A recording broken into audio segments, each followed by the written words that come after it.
네, 안녕하십니까. 불과 몇 년 전만 해도 테슬라를 설명하는 방식은 단순했습니다. 판매량, 적자, 보조금이었죠. 그런데 지금은 그 단어들로는 이 회사를 설명할 수가 없습니다. 왜냐하면 시장이 이미 그 페이지를 넘겼기 때문이에요. 오늘은 그 변곡점에 대해 이야기해 보시죠. 오늘 뉴욕 증시는 거창한 지표가 나온 날은 아니었습니다. 연말을 앞두고 거래도 많지 않았고 분위기도 전반적으로 조용했죠. 그런데 지수는 특히 기술주 중심으로 올라갔습니다. 엔비디아의 중국 수출 재개 소식, 연준 인사들의 완화적인 발언, 이 두 가지가 합쳐지면서 시장은 다시 한번 미래 쪽으로 베팅하자는 신호를 보냈습니다. 이런 장에서는 항상 특징이 하나 있습니다. 실적이 안정적인 종목보다 이야기가 있는 종목이 먼저 움직입니다. 그리고 그 이야기의 중심에 테슬라는 늘 포함됩니다. 해외 테크스톡 쪽에서 꽤 이상적인 글 하나가 나왔습니다. 이 글의 특징은 테슬라 얘기를 하면서 배송량이나 분기 실적을 앞에 두지 않는다는 겁니다. 대신 이런 질문을 던지죠. 왜 지금 시장은 테슬라를 다시 보기 시작했을까? 이게 중요한 이유는 명확한데요. 시장은 이미 테슬라를 분기 실적으로 재단할 종목으로 보지 않기 시작했다는 뜻이기 때문입니다. 이건 낙관도 아니고 희망회로도 아닙니다. 관점이 바뀌고 있다는 신호입니다.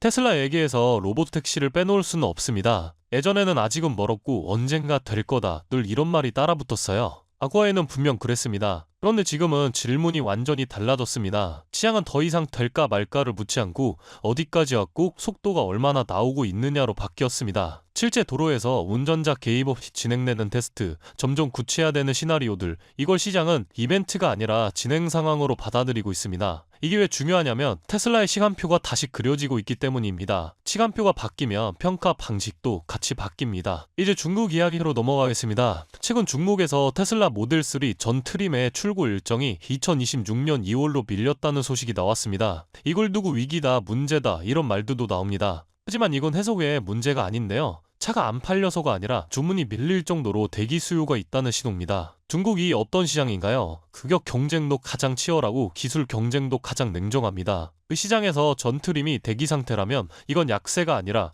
체력이 유지되고 있다는 증거입니다. 중국 시장에서 버틴다는 건 결코 쉬운 일이 아닙니다. 여기서 시선을 조금 더 넓혀보겠습니다. 최근 일론 머스크가 아랍에미리트 대통령과 만나 AI와 첨단 기술을 주제로 공식적인 논의를 했다는 소식이 있었습니다. 여기서 중요한 건 계약서가 아닙니다. 이 만남 자체가 신호라는 것이죠. 자동차 CEO가 아니라 AI와 미래 기술을 논의할 파트너로 국가 정상과 마주 앉았다는 점, 이건 테슬라가 기업 레벨을 넘어 국가 단위 전략 테이블에 올라갔다는 뜻입니다. 이 단계로 들어오면 평가 기준은 또 한번 달라집니다. XAI 연말 행사에서 나온 장면들을 보면 이 흐름이 더 분명해집니다. 로봇이 등장하고 AI 캐릭터가 무대에 오르고 기술이 설명이 아니라 퍼포먼스로 제시됩니다. 이건 단순한 이벤트가 아닙니다. 이제 보여줄 수 있는 단계까지 왔다는 메시지인 것이죠.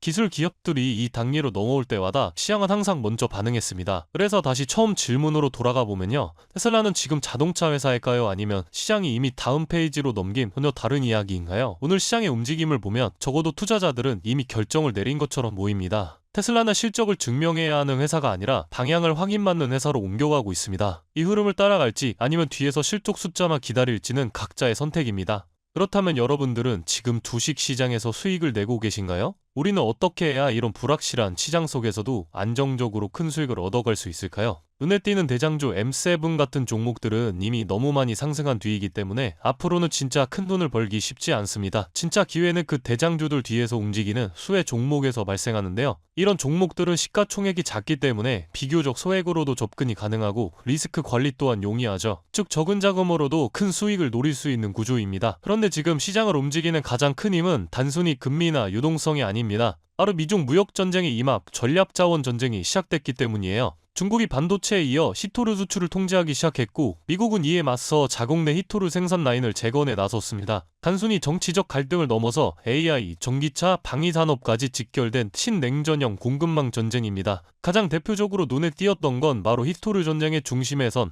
MP 머티리얼스 티커였습니다. 미국 국방부와의 공급 계약이 발표되자 3개월 만에 주가가 6배 이상 폭등했고 거래량은 평소에 10배 이상 터졌어요. 1,000만원만 넣었어도 6천만원. 이게 바로 시장이 움직이는 타이밍입니다. 이런 종목들을 한번 불이 붙으면 정말 불도저처럼 밀어올립니다. 왜냐면 시장의 자금은 테마에 몰리기 때문이에요. 하지만 여러분, 중요한 건 여기서 끝이 아닙니다. 한두 종목이 폭등하고 끝나는 이야기가 아니라 산업 전체의 판이 바뀌는 신호라는 점이에요. 키토르 전쟁의 불길은 이제 리튬, 니켈, 코발트 같은 2차 전지 원자재까지 번지고 있습니다. 이미 티코와 LAC 같은 대장은 너무 멀리 가버렸지만 그 뒤를 따르는 진짜 수혜주들은 아직 초입에 있습니다. 키토르 자석을 제조하는 기업이나 리튬 정제를 담당하는 2차 밸류체인 혹은 이 자원을 기반으로 한 방산 전기차 부품 기업들이요. 이런 기업들은 아직 시총이 작고 조금만 자금이 들어와도 급등 파동이 나올 수 있습니다. 테슬라나 엔비디아 같은 재무가 탄탄한 기업에 중심을 잡고 이러한 기업들의 분산 투자하셔야 보다 더 큰 수익을 얻어가는 겁니다. 지금 시장은 분명히 움직이고 있습니다. 하지만 대부분의 개인 투자자들은 이 거대한 판이 어디로 흘러가는지조차 모른 채 뒤늦게 따라붙고 있어요. 진짜 돈은 먼저 움직이는 사람의 몫입니다. 그래서 제가 이번에 직접 현재 이 전략자원 전쟁 속에서 가장 강하게 수급이 몰리게 될